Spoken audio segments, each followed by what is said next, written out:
The Art of War by Sun Tzu. Part 1. Laying Plans. Sun Tzu said, "The art of war is of vital importance to the state. It is a matter of life and death, a road either to safety or to ruin. Hence it is a subject of inquiry which can on no account be neglected. The art of war, then, is governed by 5 constant factors, to be taken into account in one's deliberations when seeking to determine the conditions obtaining in the field. These are 1. The moral law, 2. Heaven, 3. Earth, 4. The commander, 5. Method and discipline. The moral law causes the people to be in complete accord with their ruler, so that they will follow him regardless of their lives, undismayed by any danger. Heaven signifies night and day, cold and heat, times and seasons.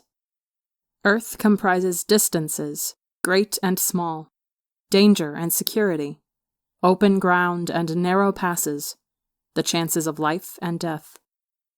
The commander stands for the virtues of wisdom, sincerity, benevolence, courage, and strictness. By method and discipline are to be understood the marshalling of the army in its proper subdivisions, the graduations of rank among the officers, the maintenance of roads by which supplies may reach the army, and the control of military expenditure. These 5 heads should be familiar to every general. He who knows them will be victorious. He who knows them not will fail. Therefore, in your deliberations, when seeking to determine the military conditions, let them be made the basis of a comparison in this wise.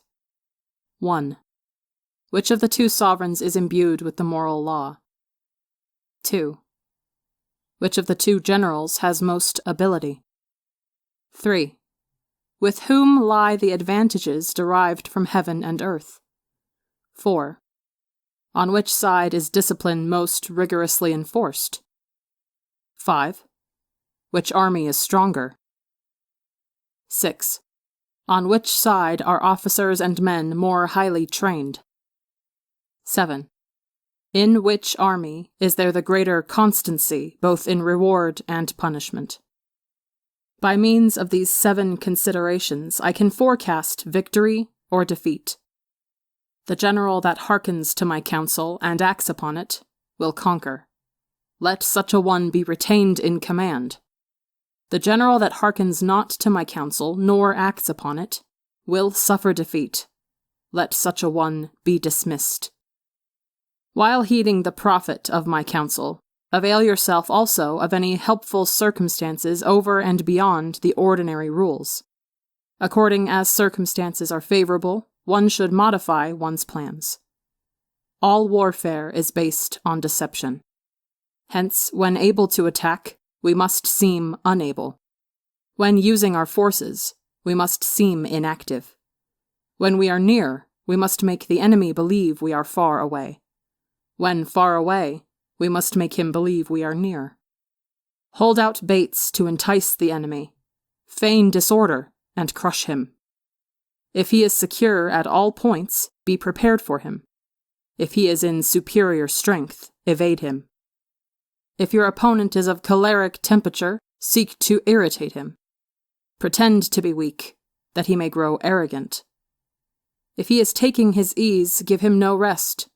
If his forces are united, separate them. Attack him where he is unprepared. Appear where you are not expected. These military devices, leading to victory, must not be divulged beforehand. Now the general who wins a battle makes many calculations in his temple ere the battle is fought. The general who loses a battle makes but few calculations beforehand. Thus do many calculations lead to victory, and few calculations to defeat. How much more no calculation at all? It is by attention to this point that I can foresee who is likely to win or lose. Part 2. Waging War. Sun Tzu said, In the operations of war, where there are in the field 1,000 swift chariots, as many heavy chariots, and 100,000 mail-clad soldiers, with provisions enough to carry them 1,000 li, the expenditure at home and at the front, including entertainment of guests, small items such as glue and paint, and sums spent on chariots and armor, will reach the total of 1,000 ounces of silver per day. Such is the cost of raising an army of 100,000 men. When you engage in actual fighting, if victory is long in coming, then men's weapons will grow dull and their ardor will be damped. If you lay siege to a town, you will exhaust your strength. Again, if the campaign is protracted, the resources of the state will not be equal to the strain. Now, when your weapons are dulled, your ardor damped, your strength exhausted, and your treasures spent, other chieftains will spring up to take advantage of your extremity. Then no man, however wise, will be able to avert the consequences that must ensue. Thus, though we have heard of stupid haste in war, cleverness has never been associated with long delays. There is no instance of a country having benefited from prolonged warfare.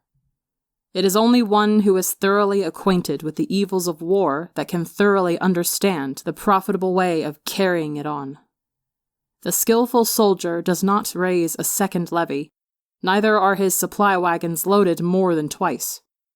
Bring war material with you from home, but forage on the enemy. Thus the army will have food enough for its needs. Poverty of the state exchequer causes an army to be maintained by contributions from a distance. Contributing to maintain an army at a distance causes the people to be impoverished.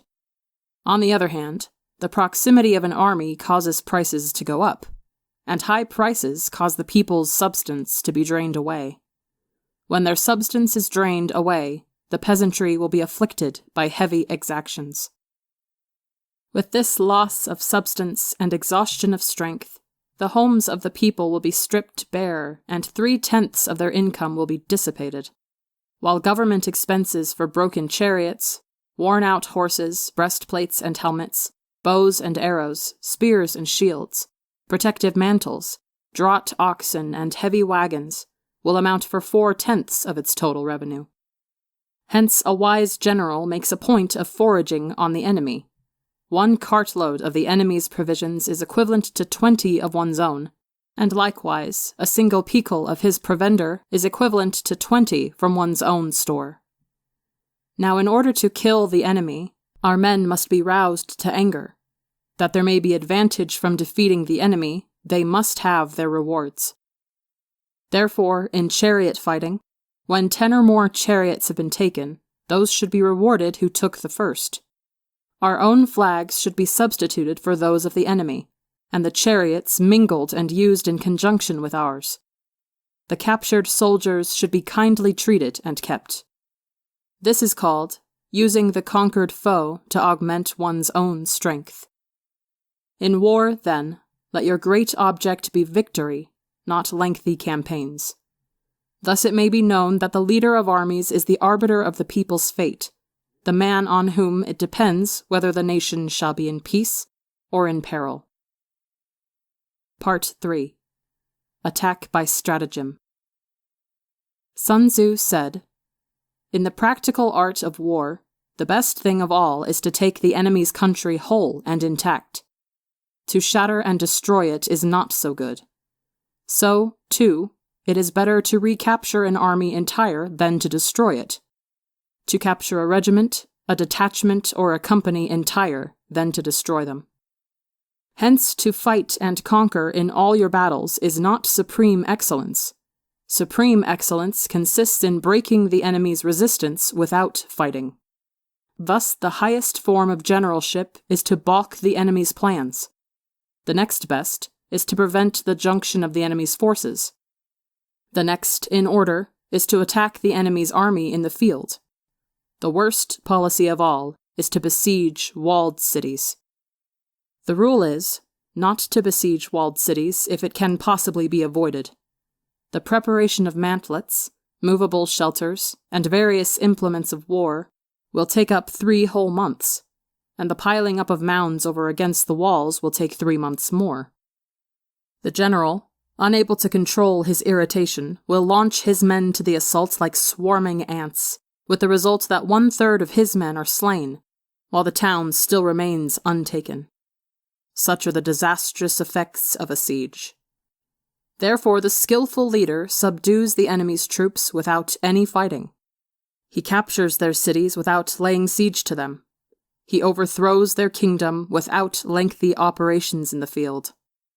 With his forces intact, he will dispute the mastery of the empire, and thus, without losing a man, his triumph will be complete. This is the method of attacking by stratagem. It is the rule in war, if our forces are 10 to the enemy's 1, to surround him. If 5 to 1, to attack him. If twice as numerous, to divide our army into 2. If equally matched, we can offer battle. If slightly inferior in numbers, we can avoid the enemy. If quite unequal in every way, we can flee from him. Hence, though an obstinate fight may be made by a small force, in the end, it must be captured by the larger force. Now the general is the bulwark of the state. If the bulwark is complete at all points, the state will be strong. If the bulwark is defective, the state will be weak. There are 3 ways in which a ruler can bring misfortune upon his army. 1. By commanding the army to advance or to retreat, being ignorant of the fact that it cannot obey. This is called hobbling the army. 2. By attempting to govern an army in the same way as he administers a kingdom, being ignorant of the conditions which obtain in an army. This causes restlessness in the soldiers' minds. 3. By employing the officers of his army without discrimination, through ignorance of the military principle of adaptation to circumstances. This shakes the confidence of the soldiers. But when the army is restless and distrustful, trouble is sure to come from the other feudal princes. This is simply bringing anarchy into the army and flinging victory away. Thus we may know that there are 5 essentials for victory. 1. He will win who knows when to fight and when not to fight. 2. He will win who knows how to handle both superior and inferior forces. 3. He will win whose army is animated by the same spirit throughout all its ranks. 4.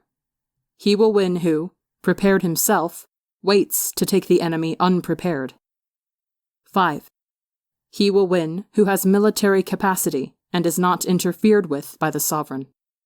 Hence the saying, if you know the enemy and know yourself, you need not fear the results of 100 battles.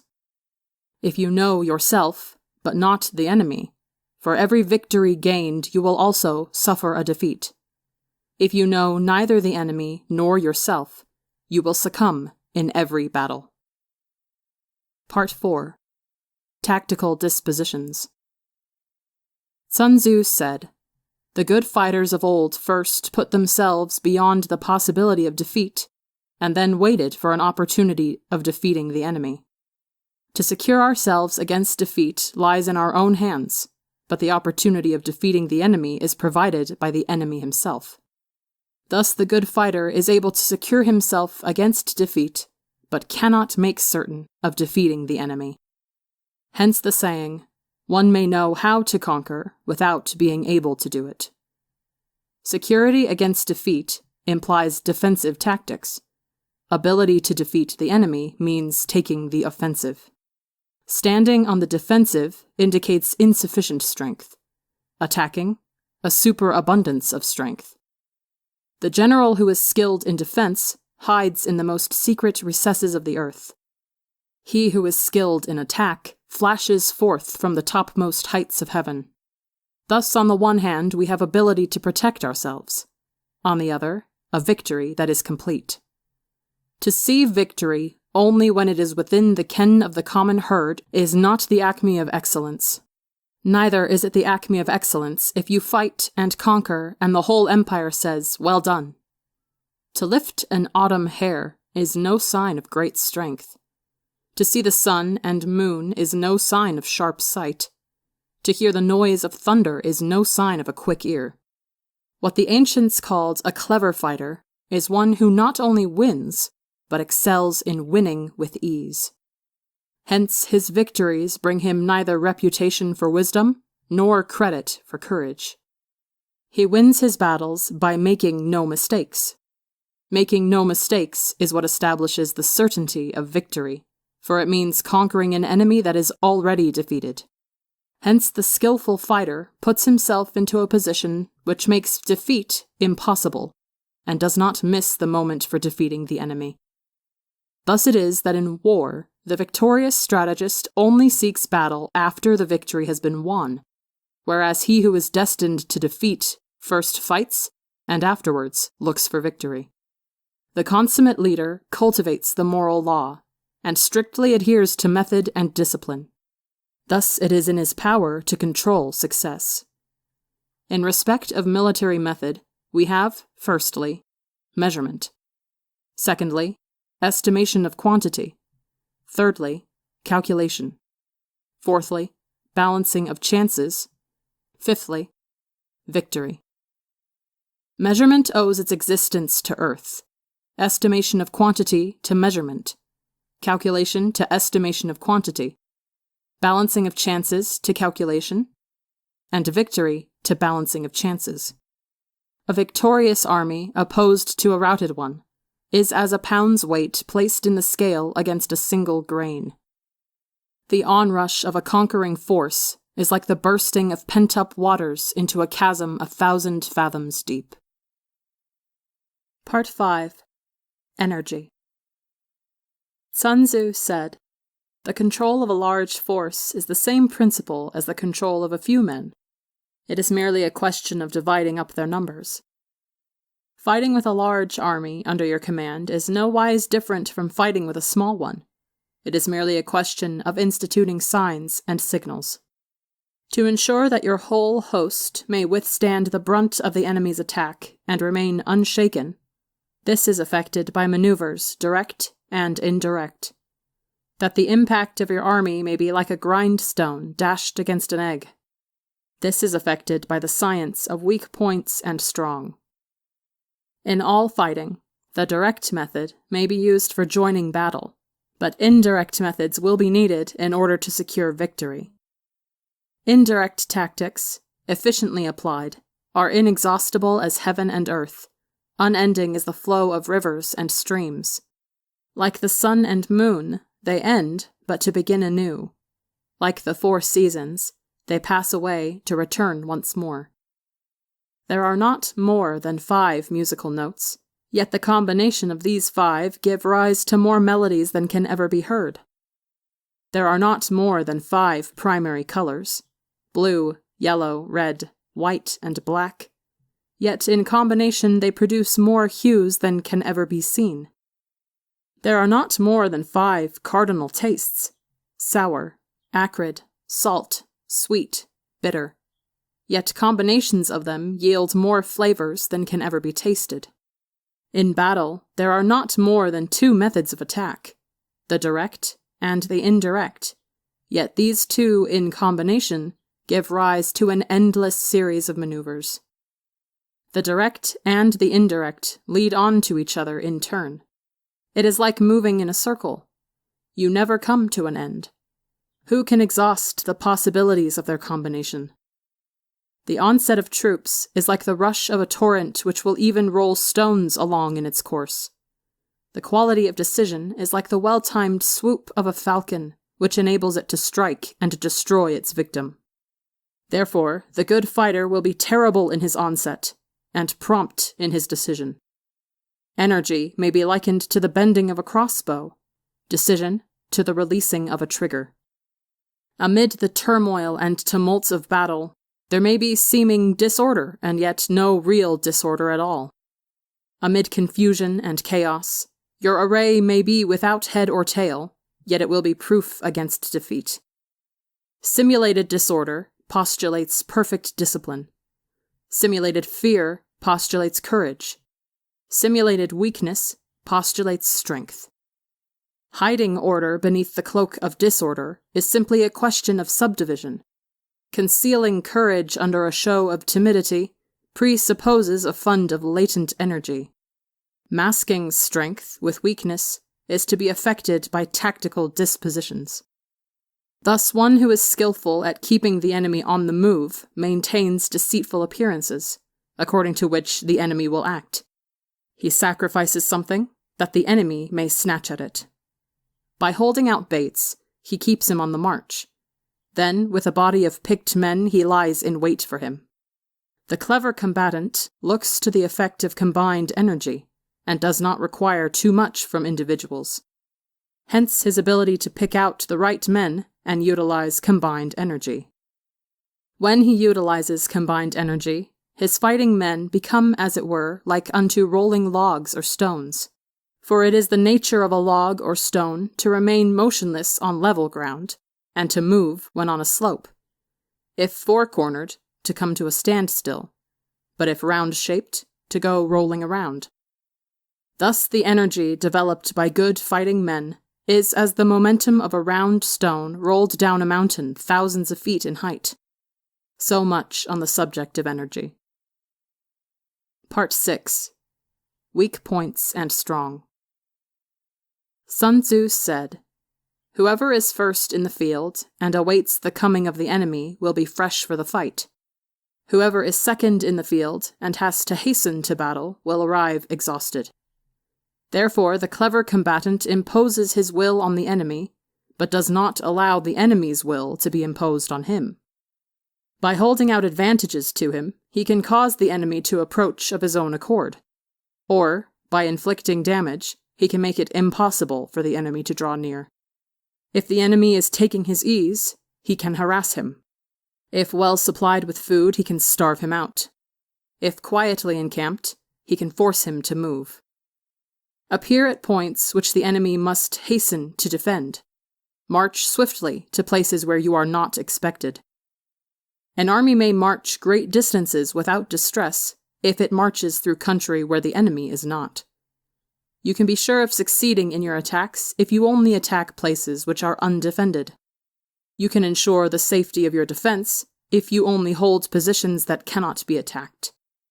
Hence that general is skillful in attack whose opponent does not know what to defend, and he is skillful in defense whose opponent does not know what to attack.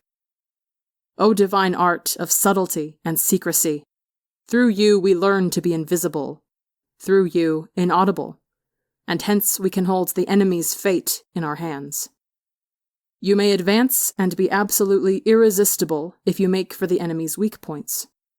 You may retire and be safe from pursuit if your movements are more rapid than those of the enemy.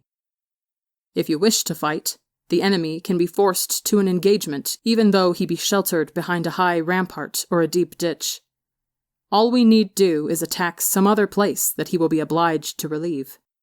If we do not wish to fight, we can prevent the enemy from engaging us even though the lines of our encampment be merely traced out on the ground. All we need do is to throw something odd and unaccountable in his way.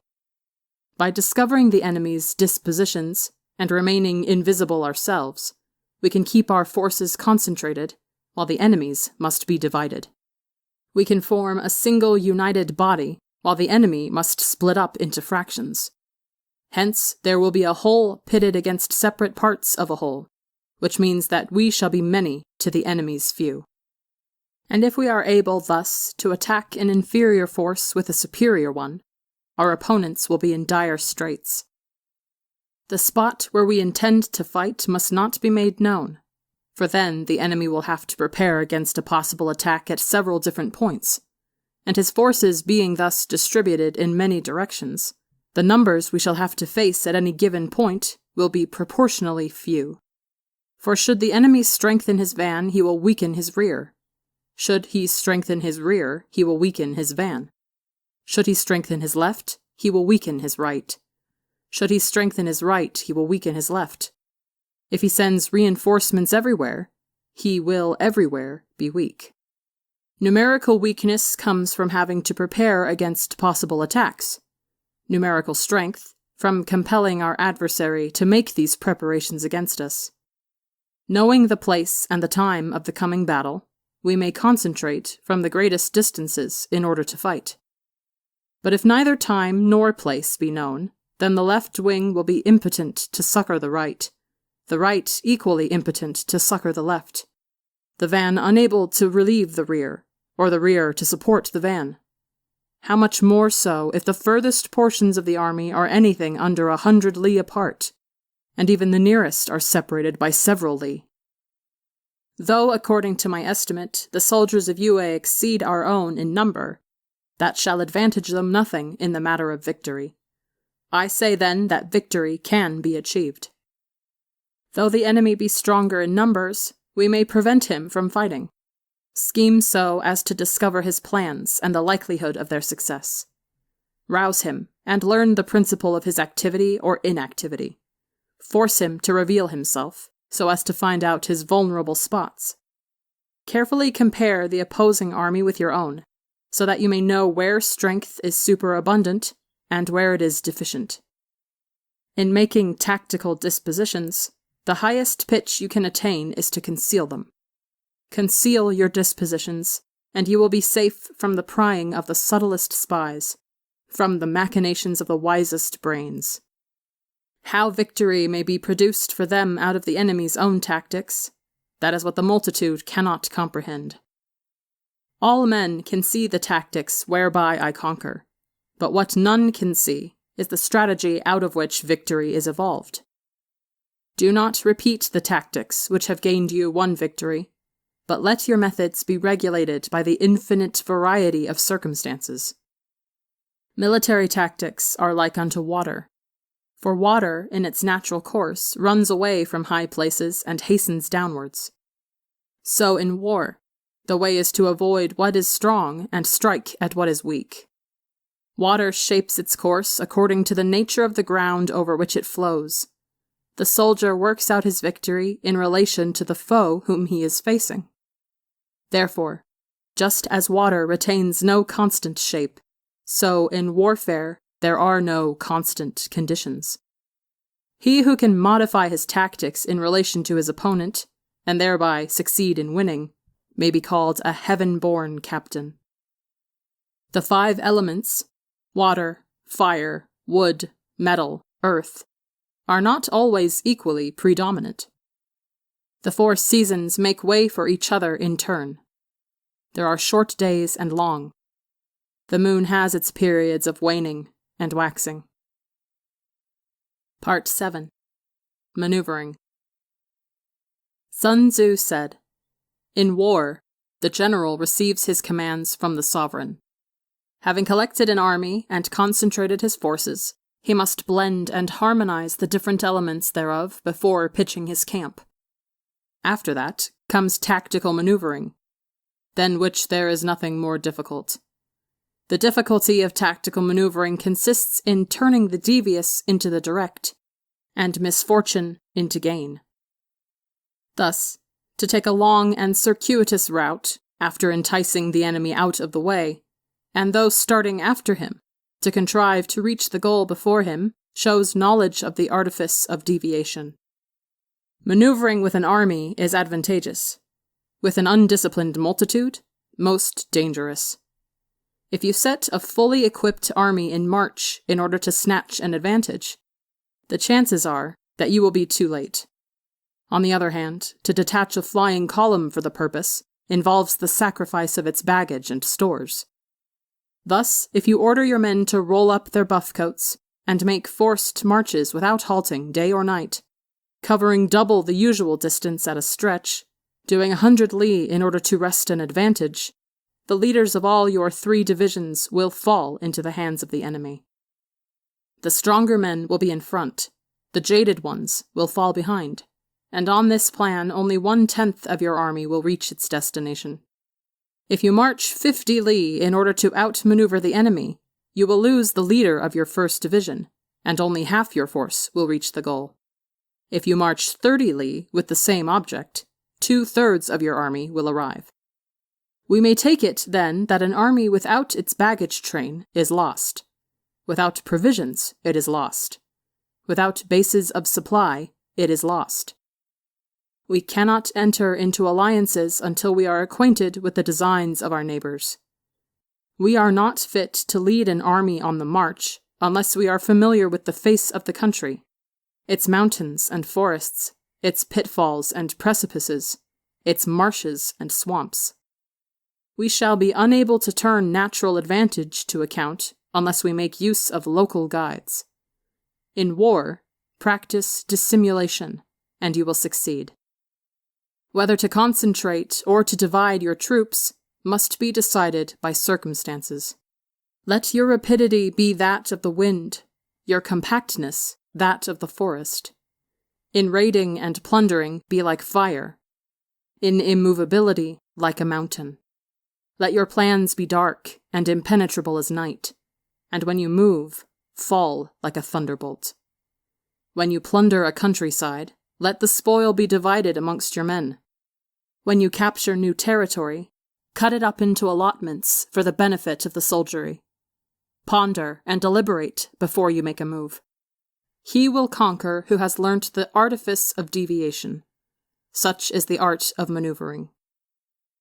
The Book of Army Management says, "On the field of battle, the spoken word does not carry far enough, hence the institution of gongs and drums. Nor can ordinary objects be seen clearly enough, hence the institution of banners and flags. Gongs and drums, banners and flags, are means whereby the ears and eyes of the host may be focused on one particular point. The host thus forming a single united body, it is impossible either for the brave to advance alone, or for the cowardly to retreat alone. This is the art of handling large masses of men. In night fighting, then, make much use of signal fires and drums, and in fighting by day, of flags and banners, as a means of influencing the ears and eyes of your army. A whole army may be robbed of its spirit. A commander-in-chief may be robbed of his presence of mind. Now a soldier's spirit is keenest in the morning. By noonday it has begun to flag. In the evening his mind is bent only on returning to camp. A clever general, therefore, avoids an army when its spirit is keen, but attacks it when it is sluggish and inclined to return. This is the art of studying moods. Disciplined and calm, to await the appearance of disorder and hubbub amongst the enemy, this is the art of retaining self-possession. To be near the goal while the enemy is still far from it, to wait at ease while the enemy is toiling and struggling, to be well fed while the enemy is famished, this is the art of husbanding one's strength. To refrain from intercepting an enemy whose banners are in perfect order, to refrain from attacking an army drawn up in calm and confident array, this is the art of studying circumstances. It is a military axiom not to advance uphill against the enemy, nor to oppose him when he comes downhill. Do not pursue an enemy who simulates flight. Do not attack soldiers whose temper is keen. Do not swallow bait offered by the enemy. Do not interfere with an army that is returning home. When you surround an army, leave an outlet free. Do not press a desperate foe too hard. Such is the art of warfare. Part 8. Variation in Tactics. Sun Tzu said, "In war, the general receives his commands from the sovereign, collects his army, and concentrates his forces. When in difficult country, do not encamp. In country where high roads intersect, join hands with your allies. Do not linger in dangerously isolated positions. In hemmed-in situations, you must resort to stratagem. In desperate position, you must fight. There are roads which must not be followed, armies which must not be attacked, towns which must not be besieged, positions which must not be contested, commands of the sovereign which must not be obeyed. The general who thoroughly understands the advantages that accompany variation of tactics knows how to handle his troops. The general who does not understand these may be well acquainted with the configuration of the country, yet he will not be able to turn his knowledge to practical account. So, The student of war who is unversed in the art of war, of varying his plans, even though he be acquainted with the 5 advantages, will fail to make the best use of his men. Hence, in the wise leader's plans, considerations of advantage and of disadvantage will be blended together. If our expectation of advantage be tempered in this way, we may succeed in accomplishing the essential part of our schemes. If, on the other hand, in the midst of difficulties we are always ready to seize an advantage, we may extricate ourselves from misfortune. Reduce the hostile chiefs by inflicting damage on them, and make trouble for them, and keep them constantly engaged. Hold out specious allurements, and make them rush to any given point. The art of war teaches us to rely not on the likelihood of the enemy's not coming, but on our own readiness to receive him. Not on the chance of his not attacking, but rather on the fact that we have made our position unassailable. There are 5 dangerous faults which may affect a general. 1. Recklessness, which leads to destruction. 2. Cowardice, which leads to capture. 3. A hasty temper, which can be provoked by insults. 4. A delicacy of honor which is sensitive to shame. 5. Over-solicitude for his men, which exposes him to worry and trouble. These are the 5 besetting sins of a general, ruinous to the conduct of war. When an army is overthrown and its leader slain, the cause will surely be found among these 5 dangerous faults. Let them be a subject of meditation. Part 9. The Army on the March. Sun Tzu said, "We come now to the question of encamping the army and observing signs of the enemy.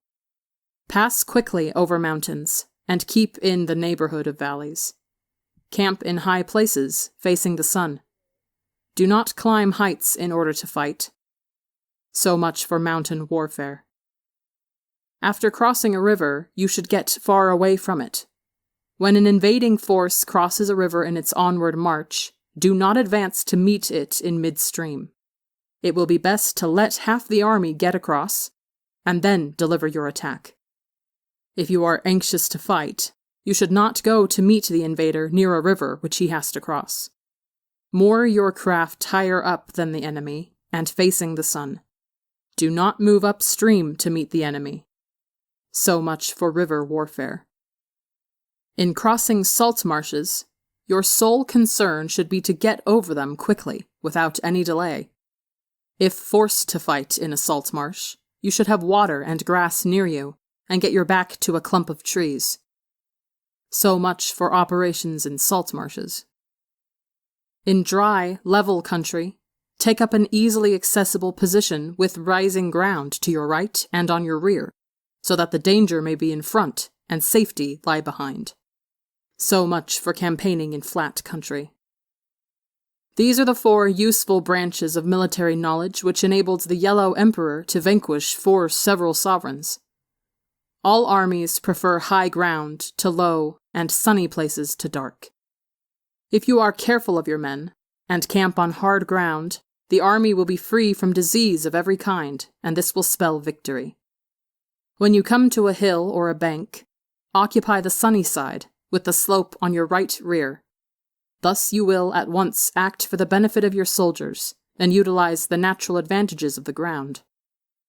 When, in consequence of heavy rains up country, a river which you wish to ford is swollen and flecked with foam, you must wait until it subsides.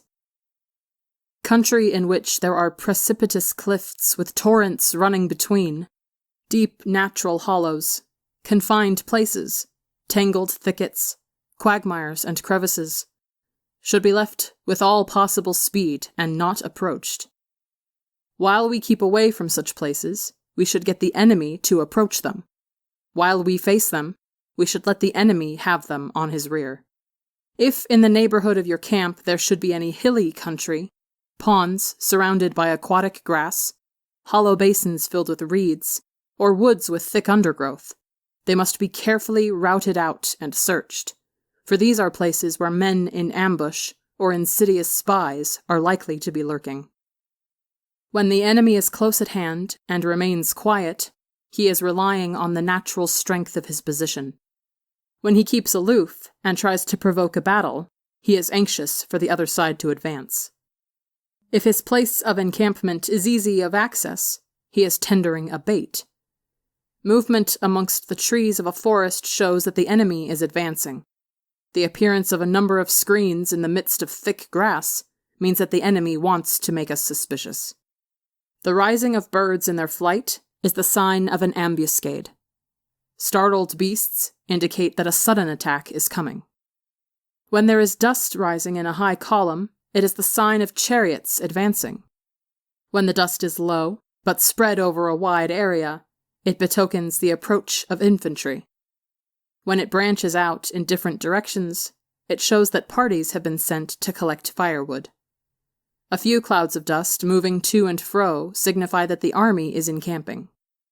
Humble words and increased preparations are signs that the enemy is about to advance. Violent language and driving forward as if to the attack are signs that he will retreat. When the light chariots come out first and take up a position on the wings, it is a sign that the enemy is forming for battle. Peace proposals, unaccompanied by a sworn covenant, indicate a plot. When there is much running about and the soldiers fall into rank, it means that the critical moment has come. When some are seen advancing and some retreating, it is a lure. When the soldiers stand leaning on their spears, they are faint from want of food. If those who are sent to draw water begin by drinking themselves, the army is suffering from thirst. If the enemy sees an advantage to be gained and makes no effort to secure it, the soldiers are exhausted. If birds gather on any spot, it is unoccupied. Clamor by night betokens nervousness. If there is disturbance in the camp, the general's authority is weak. If the banners and flags are shifted about, sedition is afoot. If the officers are angry, it means that the men are weary. When an army feeds its horses with grain and kills its cattle for food, and when the men do not hang their cooking pots over the campfires, showing that they will not return to their tents, you may know that they are determined to fight to the death. The sight of men whispering together in small knots, or speaking in subdued tones, points to disaffection amongst the rank and file. Too frequent rewards signify that the enemy is at the end of his resources. Too many punishments betray a condition of dire distress. To begin by bluster, but afterwards to take fright at the enemy's numbers, shows a supreme lack of intelligence. When envoys are sent with compliments in their mouths, it is a sign that the enemy wishes for a truce. If the enemy's troops march up angrily and remain facing ours for a long time without either joining battle or taking themselves off again, the situation is one that demands great vigilance and circumspection. If our troops are no more in number than the enemy, that is amply sufficient. It only means that no direct attack can be made. What we can do is simply to concentrate all our available strength, keep a close watch on the enemy, and obtain reinforcements. He who exercises no forethought, but makes light of his opponents, is sure to be captured by them. If soldiers are punished before they have grown attached to you, they will not prove submissive, and, unless submissive, then will be practically useless. If, when the soldiers have become attached to you, punishments are not enforced, they will still be useless. Therefore, soldiers must be treated in the first instance with humanity, but kept under control by means of iron discipline. This is a certain road to victory. If in training soldiers commands are habitually enforced, the army will be well disciplined. If not, its discipline will be bad. If a general shows confidence in his men, but always insists on his orders being obeyed, the gain will be mutual. Part 10. Terrain. Sun Tzu said, "We may distinguish 6 kinds of terrain, to wit, 1. Accessible ground. 2. Entangled ground. 3. Temporizing ground. 4. Narrow passes. 5. Precipitous heights. 6. Positions at a great distance from the enemy. Ground which can be freely traversed by both sides is called accessible. With regard to ground of this nature, be before the enemy in occupying the raised and sunny spots, and carefully guard your line of supplies. Then you will be able to fight with advantage. Ground which can be abandoned, but is hard to reoccupy, is called entangling. From a position of this sort, if the enemy is unprepared, you may sally forth and defeat him. But if the enemy is prepared for your coming, and you fail to defeat him, then, return being impossible, disaster will ensue. When the position is such that neither side will gain by making the first move, it is called temporizing ground. In a position of this sort, even though the enemy should offer us an attractive bait, it will be advisable not to stir forth, but rather to retreat, thus enticing the enemy in his turn. Then, when part of his army has come out, we may deliver our attack with advantage. With regard to narrow passes, if you can occupy them first, let them be strongly garrisoned and await the advent of the enemy. Should the army forestall you in occupying a pass, do not go after him if the pass is fully garrisoned, but only if it is weakly garrisoned. With regard to precipitous heights, if you are beforehand with your adversary, you should occupy the raised and sunny spots, and there wait for him to come up. If the enemy has occupied them before you, do not follow him, but retreat and try to entice him away. If you are situated at a great distance from the enemy, and the strength of the two armies is equal, it is not easy to provoke a battle, and fighting will be to your disadvantage. These 6 are the principles connected with earth. The general who has attained a responsible post must be careful to study them. Now an army is exposed to 6 several calamities, not arising from natural causes, but from faults for which the general is responsible. These are 1. Flight. 2. Insubordination. 3. Collapse. 4. Ruin. 5. Disorganization. 6. Rout. Other conditions being equal, if one force is hurled against another 10 times its size, the result will be the flight of the former. When the common soldiers are too strong, and their officers too weak, the result is insubordination. When the officers are too strong, and the common soldiers too weak, the result is collapse. When the higher officers are angry and insubordinate, and on meeting the enemy give battle on their own account from a feeling of resentment, before the commander-in-chief can tell whether or no he is in a position to fight, the result is ruin. When the general is weak and without authority, when his orders are not clear and distinct, when there are no fixed duties assigned to officers and men, and the ranks are formed in a slovenly, haphazard manner, the result is utter disorganization.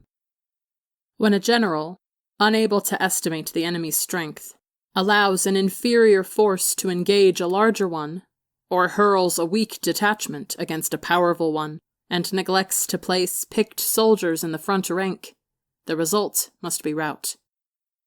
There are 6 ways of courting defeat, which must be carefully noted by the general who has attained a responsible post.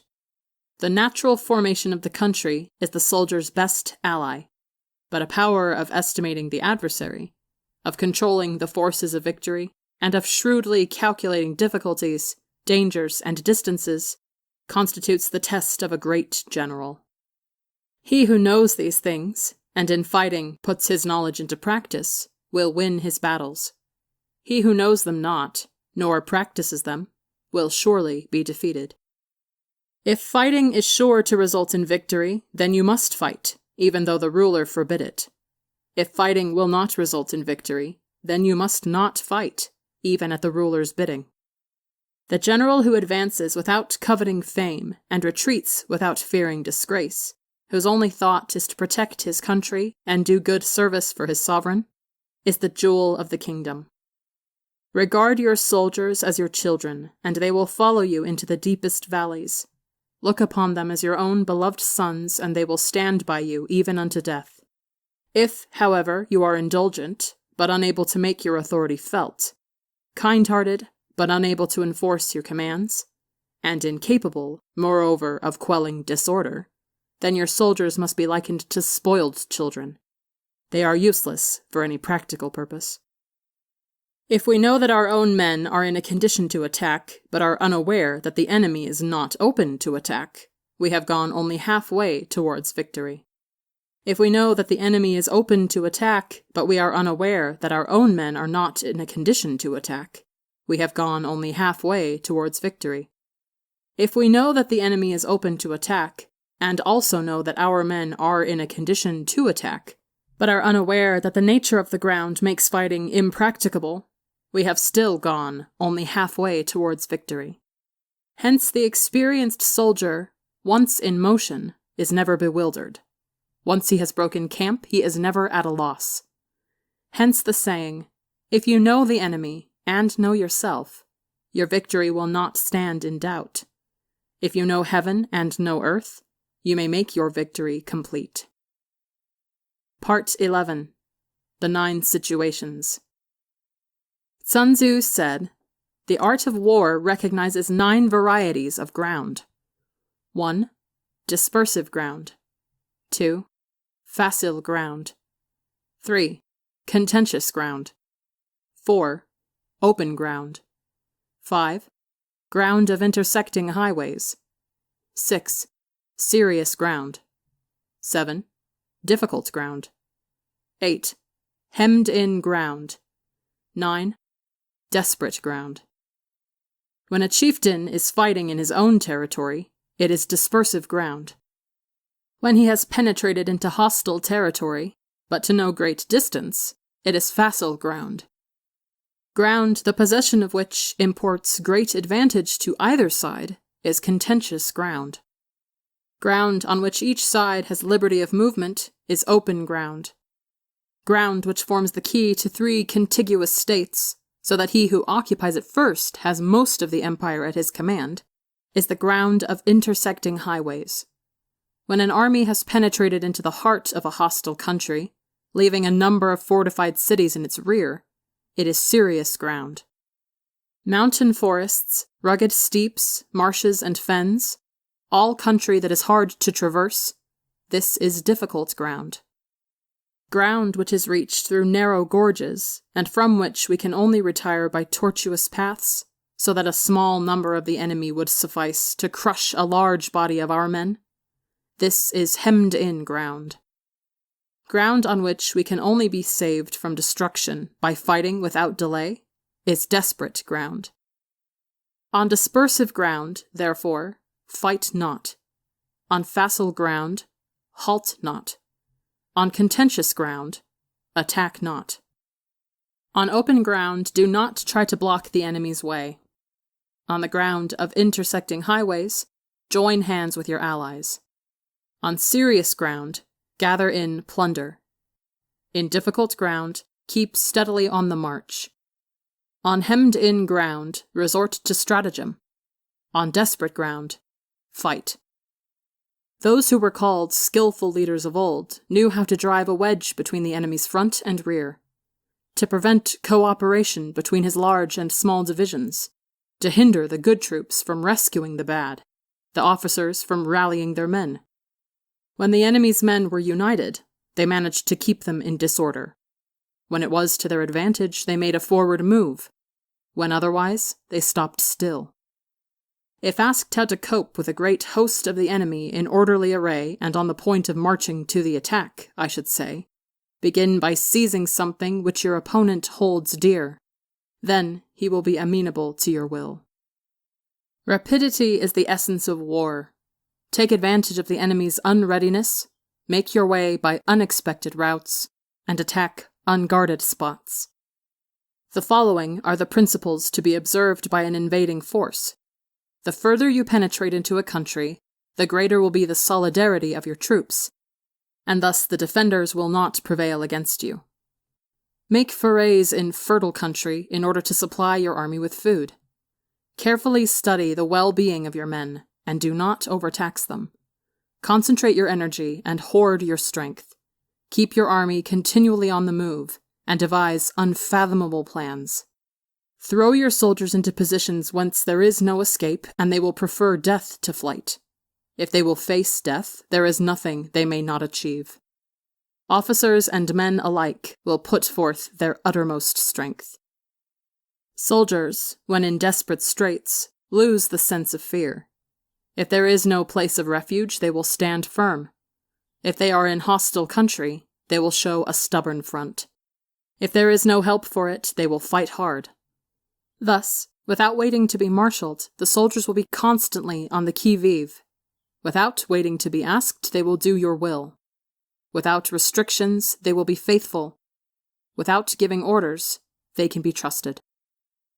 Prohibit the taking of omens, and do away with superstitious doubts. Then, until death itself comes, no calamity need be feared. If our soldiers are not overburdened with money, it is not because they have a distaste for riches. If their lives are not unduly long, it is not because they are disinclined to longevity. On the day they are ordered out to battle, your soldiers may weep, those sitting up bedewing their garments, and those lying down, letting their tears run down their cheeks. But let them once be brought to bay, and they will display the courage of a Chu or a Kuei. The skillful tactician may be likened to the shuai zhong. Now the shuai zhong is a snake that is found in the Chung Mountains. Strike at its head, and you will be attacked by its tail. Strike at its tail, and you will be attacked by its head.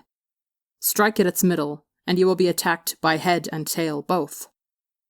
Asked if an army can be made to imitate the shuai zhong, I should answer, yes. For the men of Wu and the men of Wei are enemies. Yet if they are crossing a river in the same boat and are caught by a storm, they will come to each other's assistance, just as the left hand helps the right. Hence it is not enough to put one's trust in the tethering of horses, and the burying of chariot wheels in the ground. The principle on which to manage an army is to set up one standard of courage which all must reach. How to make the best of both strong and weak? That is a question involving the proper use of ground. Thus the skillful general conducts his army just as though he were leading a single man, willy-nilly by the hand. It is the business of a general to be quiet and thus ensure secrecy, upright and just, and thus maintain order. He must be able to mystify his officers and men by false reports and appearances, and thus keep them in total ignorance. By altering his arrangements and changing his plans, he keeps the enemy without definite knowledge. By shifting his camp and taking circuitous routes, he prevents the enemy from anticipating his purpose. At the critical moment, the leader of an army acts like one who has climbed up a height and then kicks away the ladder behind him. He carries his men deep into hostile territory before he shows his hand. He burns his boats and breaks his cooking pots. Like a shepherd driving a flock of sheep, he drives his men this way and that, and nothing knows whither he is going. To muster his host and bring it into danger, this may be termed the business of the general. The different measures suited to the 9 varieties of ground, the expediency of aggressive or defensive tactics, and the fundamental laws of human nature. These are things that must most certainly be studied.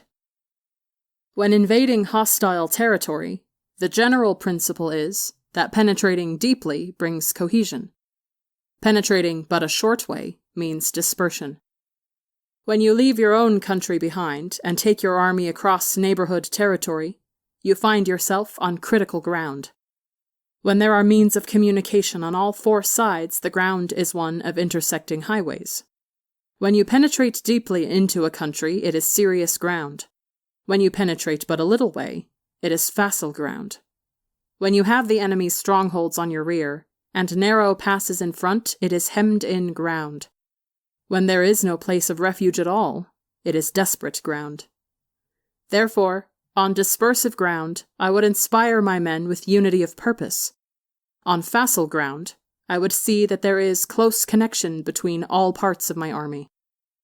On contentious ground, I would hurry up my rear. On open ground, I would keep a vigilant eye on my defenses. On ground of intersecting highways, I would consolidate my alliances.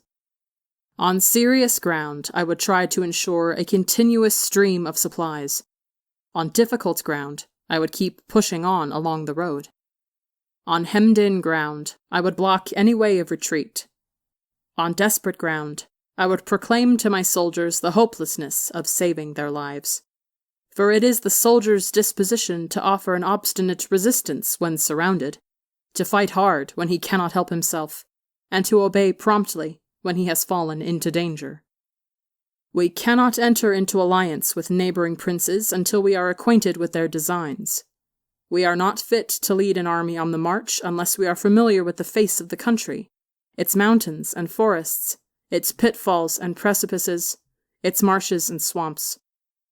We shall be unable to turn natural advantages to account unless we make use of local guides.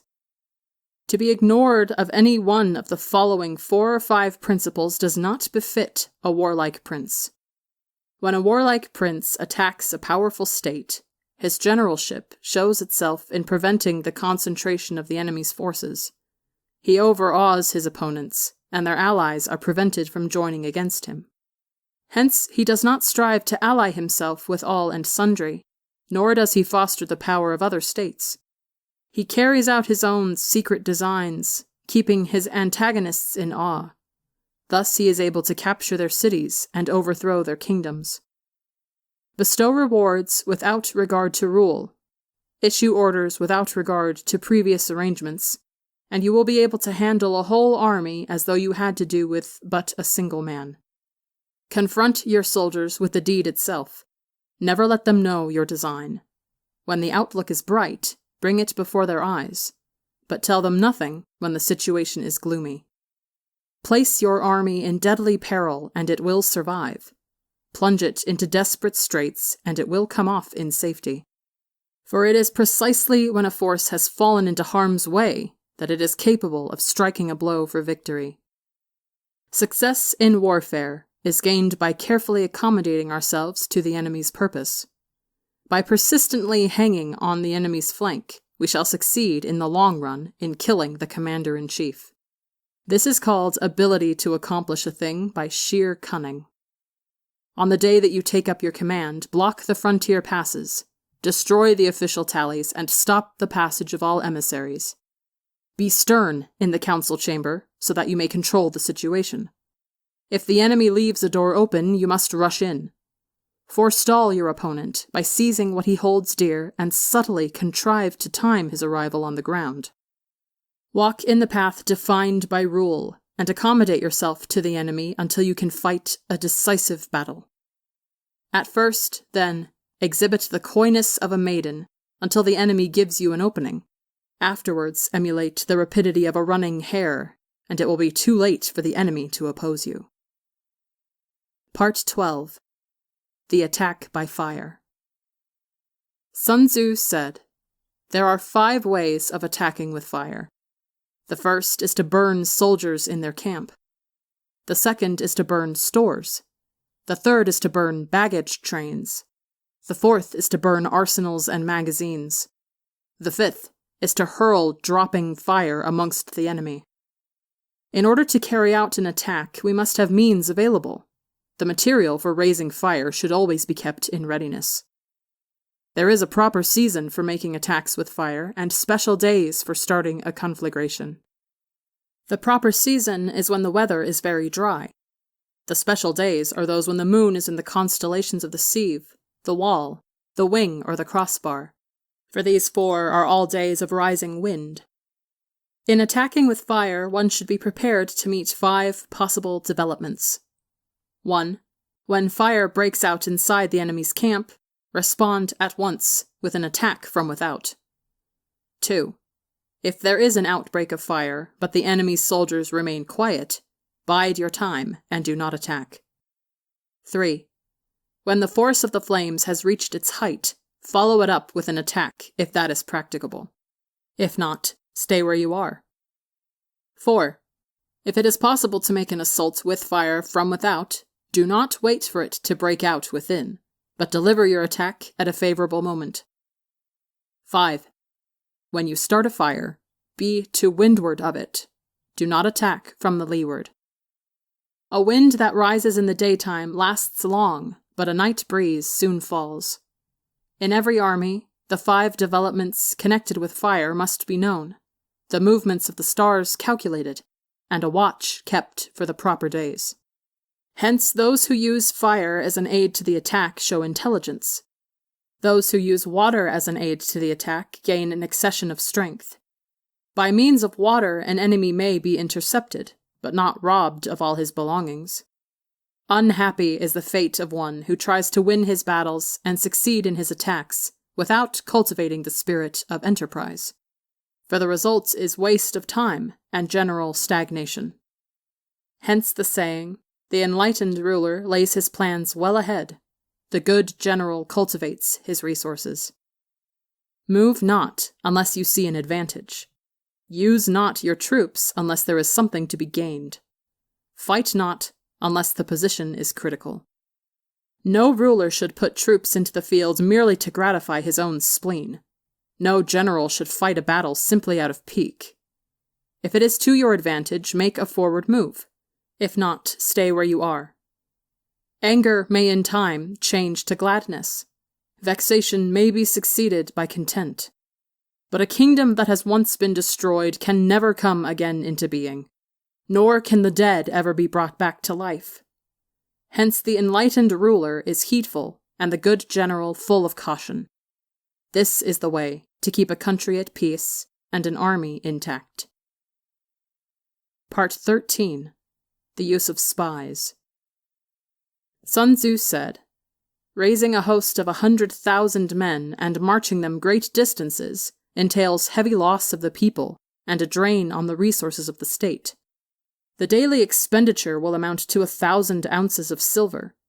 There will be commotion at home and abroad, and men will drop down exhausted on the highways. As many as 700,000 families will be impeded in their labor. Hostile armies may face each other for years, striving for the victory which is decided in a single day. This being so, to remain in ignorance of the enemy's condition, simply because one grudges the outlay of 100 ounces of silver in honors and emoluments, is the height of inhumanity. One who acts thus is no leader of men, no present help to his sovereign, no master of victory. Thus, what enables the wise sovereign and the good general to strike and conquer, and achieve things beyond the reach of ordinary men, is foreknowledge. Now this foreknowledge cannot be elicited from spirits. It cannot be obtained inductively from experience, nor by any deductive calculation. Knowledge of the enemy's dispositions can only be obtained from other men. Hence the use of spies, of whom there are 5 classes. 1. Local spies. 2. Inward spies. 3. Converted spies. 4. Doomed spies. 5. Surviving spies. When these 5 kinds of spy are all at work, none can discover the secret system. This is called divine manipulation of the threads. It is the sovereign's most precious faculty. Having local spies means employing the services of the inhabitants of a district. Having inward spies, making use of officials of the enemy. Having converted spies, getting hold of the enemy's spies and using them for our own purposes. Having doomed spies, doing certain things openly for purposes of deception, and allowing our spies to know of them and report them to the enemy. Surviving spies, finally, are those who bring back news from the enemy's camp. Hence it is that with none in the whole army are more intimate relations to be maintained than with spies. None should be more liberally rewarded. In no other business should greater secrecy be preserved. Spies cannot be usefully employed without a certain intuitive sagacity. They cannot be properly managed without benevolence and straightforwardness. Without subtle ingenuity of mind, one cannot make certain of the truth of their reports. Be subtle, and use your spies for every kind of business. If a secret piece of news is divulged by a spy before the time is ripe, he must be put to death together with the man to whom the secret was told. Whether the object be to crush an enemy, to storm a city, or to assassinate an individual, it is always necessary to begin by finding out the names of the attendants, the aides-de-camp, and doorkeepers and sentries of the general in command. Our spies must be commissioned to ascertain these. The enemy's spies who have come to spy on us must be sought out, tempted with bribes, led away, and comfortably housed. Thus they will become converted spies and available for our service. It is through the information brought by the converted spy that we are able to acquire and employ local and inward spies. It is owing to his information, again, that we can cause the doomed spy to carry false tidings to the enemy. Lastly, it is by his information that the surviving spy can be used on appointed occasions. The end and aim of spying in all its 5 varieties is knowledge of the enemy. And this knowledge can only be derived, in the first instance, from the converted spy. Hence it is essential that the converted spy be treated with the utmost liberality. Of old, the rise of the Yin dynasty was due to Ai Qi, who had served under the Jia. Likewise, the rise of the Chu dynasty was due to Lu Ya, who had served under the Yin. Hence, it is only the enlightened ruler and the wise general who will use the highest intelligence of the army for purposes of spying, and thereby they achieve great results. Spies are a most important element in water, because on them depends an army's ability to move. The end.